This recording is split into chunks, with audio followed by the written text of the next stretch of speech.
800 साल से दरगाह शरीफ है वहां पर और 800 साल में अलाउद्दीन खिलजी से लेकर उसके बाद आप अमीर खुसरो की किताब है उसमें इस दरगाह के बारे में लिखा गया। फिर बादशाह अकबर ने वहां पर कई चीजें बनवाई। फिर मुगलों का दौर जब खत्म हुआ तो मराठाओं का दौर शुरू हुआ। फिर मराठाओं का दौर जब कमजोर पड़ गए मराठा तो 18,000 रुपये में उन्होंने अंग्रेजों को बेच दिया। उस वक्त भी कई जैसे जयपुर का रॉयल फैमिली है उन्होंने 40,000 का सिल्वर पेश किया दरगाह के लिए, खिदमत की दरगाह की। देश के हर प्रधानमंत्री उर्स के दौरान वहां पर चादर बिछाते हैं। हमारे पड़ोस में जो 2 ममालिक हैं, कंट्रीज हैं, उनका ऑफिशियली डेलीगेशन वहां पर जाता है। जो इंडियन डायस्पोरा है सारी दुनिया में वो वहां पर अकीदत रखते हैं, आते हैं सुल्तान हिंद के पास। आज अचानक आप ये हरकत कर रहे हैं तो सलीम चिश्ती की दरगाह नहीं है रहमतुल्लाह अलैह की, और ख्वाजा गरीब नवाज की दरगाह नहीं है। कहाँ रुकेगा बताइए? ये प्लेसेस ऑफ वर्शिप एक्ट 91 का क्या होगा? क्या अब डीवाईसी चंद्रचूड़ तो अब तो नहीं है, सीजीआई, क्या उनको अब ख्याल आ रहा है कि अगर वो इसको रोक देते? राम मंदिर के जजमेंट में उन्होंने प्लेस ऑफ वर्शिप एक्ट को जजेस ने कहा कि ये बेसिक स्ट्रक्चर का हिस्सा है। बाद में सीजीआई ने खामोश हो गए जब चंद्रचूड़ थे। अब चंद्रचूड़ अपनी लेगेसी को प्रोटेक्ट करने के लिए हर जगह मीडिया चैनल बैठकर इंटरव्यू दे रहे हैं। उन्होंने देखा क्या कर दिया उन्होंने। ये आपने देखा संभल में क्या हुआ, 5 लोगों की, मासूम लोगों की मौत हो गई।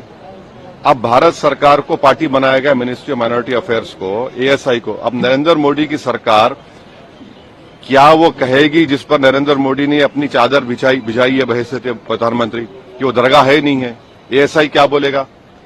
ये पूरा देश को डिस्टेबलाइज करने के लिए, और ये देश के हित में नहीं, हम बार बार आपको कह रहे हैं।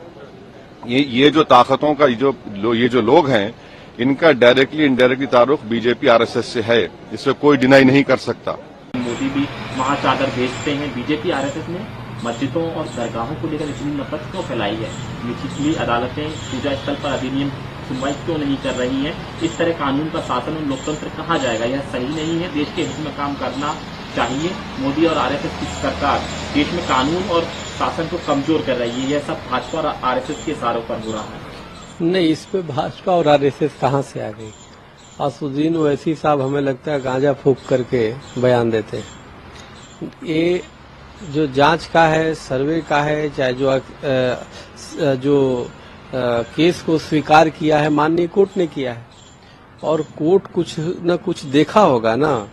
किसी का 50 साल से कब्जा है इसका मतलब ये नहीं कि वो चीजें उसका हो जाता है, क्योंकि मंदिर तो ऐसा स्थान है कि मंदिर हजारों साल पुराने अगर किसी का है तो उसमें देव की पूजा होगी, उसमें देवता की पूजा होगी, भगवान की पूजा होगी।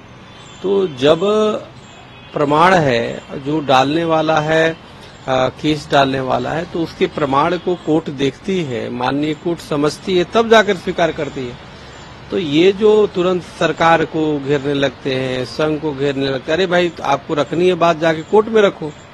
तो असुद्दीन ओवैसी जी खुद जो है न्याय से डरते हैं, क्योंकि इनके जो पूर्वजों के द्वारा किया गया, मुगलों के द्वारा पाप है वो सामने आ रहा है। तो इसलिए वो कहीं न कहीं हताशा में है, निराशा में है।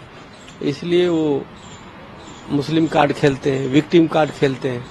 तो उनके बात में कोई दम नहीं है। दूध का दूध, पानी का पानी होगा, न्याय यहाँ मिलेगा। हमारे देश में न्याय की जीत होती है, सत्य की जीत होती है।